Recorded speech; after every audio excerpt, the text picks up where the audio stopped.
Hi everyone, and welcome to another video. Today, I'm doing a 1600 kilometer or 1000 mile review of my 2025 CFMOTO U10 PRO Highland. I'll give you an honest review and I'll tell you what it's like to drive it and how it's held up. I'll also tell you what I like and what I think could maybe use some improvement. Earlier this year, I decided I wanted a new side-by-side with a full cab. But not just any full cab, I wanted air conditioning and heat. After comparing a few machines, I ended up going with the Highland for a few reasons.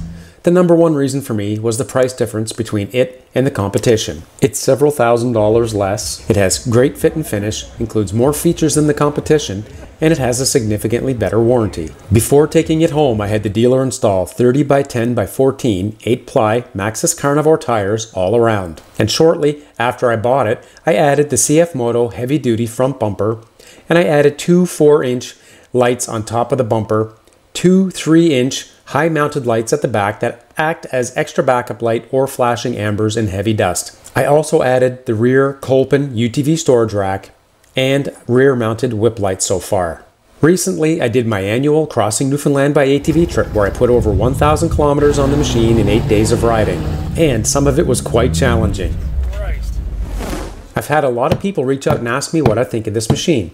Now that I've spent over 50 hours behind the wheel, I feel comfortable giving you a proper review. Let's start with the value proposition. This machine includes a ton of standard features, and when you consider the price point, it's even more impressive. Every Highland comes standard with a very smooth 3-cylinder 88 horsepower engine, very bright LED headlights, LED taillights, and backup lights. It has an electric tip-up glass windshield, electric dump box, power windows, locking doors, 8-inch touchscreen infotainment system, 2-inch trailer hitch, a 7-pin trailer connector, 12-volt power outlet in the dash and the dump box, a USB-A and USB-C power connectors in the cab, and in Canada at least, they also include turn signals with an automotive-style handle that also includes the switch for the windshield wiper, washer, and the horn. Why every UTV on the market doesn't come with this is beyond me at this point. It has a large 45-liter tank, and as for mileage, with the air conditioner off and trail riding between 35 to 55 kilometers an hour or 20 to 35 miles per hour, I averaged 14 liters per 100 kilometers or 16.8 miles per gallon US, which means you could theoretically ride over 300 kilometers or 180 miles on a tank of gas.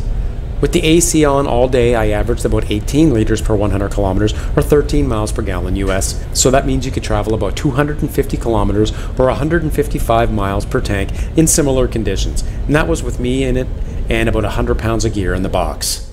Hill descent control. This can be turned on or off. I basically leave it on all the time. Well, I'm going down a very steep hill and my descent control seems to be holding me. Oh! I put it to the test on a few very steep declines using 4 low, and it worked great, keeping my speed at about 5 kilometers an hour or about 3 miles per hour without having to use the brakes. I actually found it a bit too slow a few times on a long descent. I tried speeding up a bit, but what happens then is it starts to quickly freewheel a bit faster, and then you require more brake use. So it's best to just let the machine do its thing. The wiper and the washer. I love it, and I use it way more than I thought I would. The wiper is large enough to cover the majority of the window. There's no intermittent option, but I believe you can buy that in the aftermarket. Flip-up windshield. The electronic flip-up windshield opens quickly, and I've driven around with it a few times open to get air on nice days. The seal around the window though could definitely use some attention because there's dust that gets in at the bottom corners on the left and right, and there's a bit of water and dust that comes in at the very top by where the windshield wiper motor is. My dealer added more weather stripping that seemed to help a bit, but overall there's not a lot of water or dust getting in, so I wouldn't worry about it. But I think it's something that CFMOTO is probably going to address down the road. The doors. The doors are very nice, and the power windows open and close probably faster than some cars I've seen. The door locks add a sense of security when I had to leave the machine unattended at hotels overnight on our recent trip to Newfoundland. In heavy dust conditions, I found a bit of dust getting in by the door seals, so I bought some thin automotive-style weather stripping and added it to the body side of the door openings, and it worked like a charm. I didn't notice any dust riding by myself. It was only when I was riding in groups behind other people where it was kicking up a lot of dust that I noticed any of the dust getting into the cab. Style. I think CFMOTO hit it out of the park with the style on this machine. It's shorter than a couple of machines in the competition, which I like, the roofline being lower, and it's also shorter lengthwise. It makes the cab a little smaller than some of the other machines, but I still find it roomy, but I do miss some of the interior storage that other machines like the Defender have inside that this machine doesn't have. The noise. Overall, I find it very good. The first thing my wife commented on when I took her on an overnight trip with this machine was that we could hold a conversation without having to raise our voices.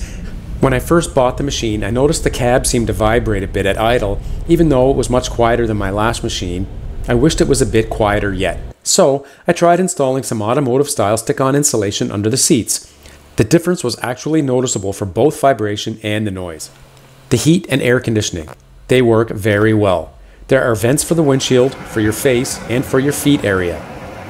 One day, when I was driving and it was really hot, I felt there wasn't quite enough cold air coming out at the mid-level towards my face. So I taped off the lower vents with duct tape, and now the mid-vents blow more than enough cold air.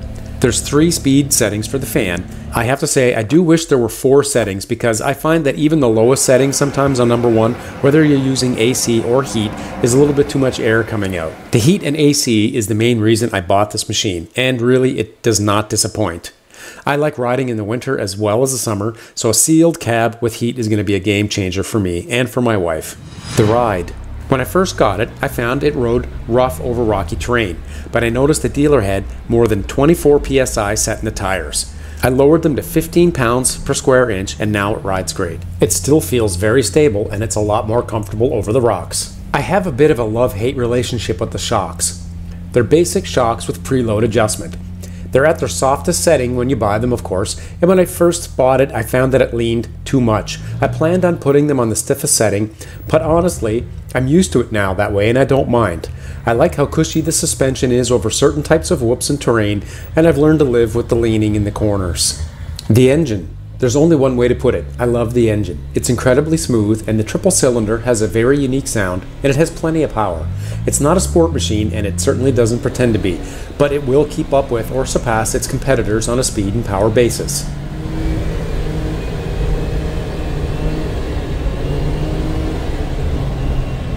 I haven't done a top speed run, but you may be interested to know that it will do at least 105 kilometers an hour or 65 miles per hour. Cruising at 50 to 60 kilometers an hour or 30 to 40 miles per hour is effortless and the engine noise in the cab at that speed is not intrusive. The brakes. The brakes work well for the most part, but when they're dusty or dirty, they make an awful squealing or grinding sound at a slow speed. It sounds like metal on metal grinding, but it goes away if the brakes get wet. So even with the sound, they work fine. I've read about other people complaining about the same thing on the CFMOTO forums online a few times, and some people mentioned that they replaced the brake pads with a different set and it seemed to go away.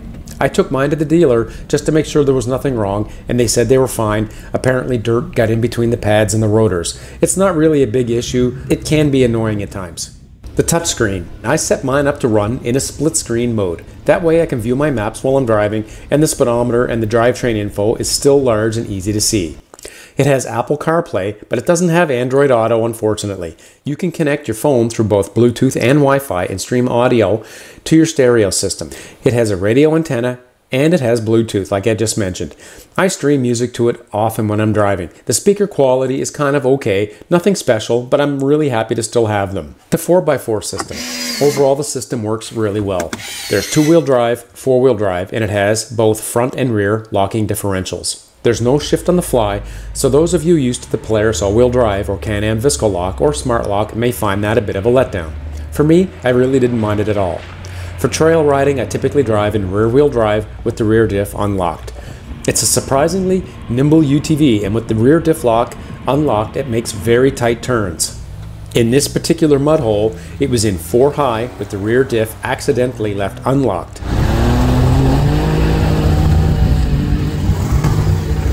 I'm very impressed with what these machines will do.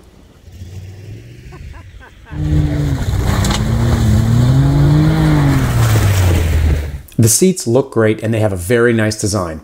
They're actually fairly comfortable, but I will be completely honest when I will say that if this machine has an Achilles heel, it's the seats. They're not as comfortable as I hoped they would be for 8 to 10 hour days on the trail. The seat bolsters need to be thicker, and the angle of the back is too upright for optimal riding comfort. But the Highland is not the only machine that has that issue in this class. My left turn signal stopped working one day after I had a few hundred kilometers on it, and the dealer had to replace the turn signal lever under warranty, and it's worked fine since. It only took about 2.5 weeks for the part to come in, which I didn't think was bad at all.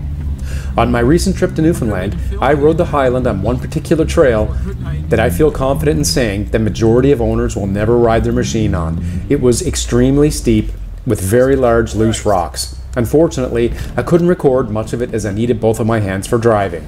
In conclusion, I'm very happy with this machine. I've had zero mechanical issues in over 1,000 miles, and other than the upright seats, it's exceeded all my expectations. If you consider the design, the price, the features, and the warranty, what have you got to lose other than several $1,000s for a more expensive machine?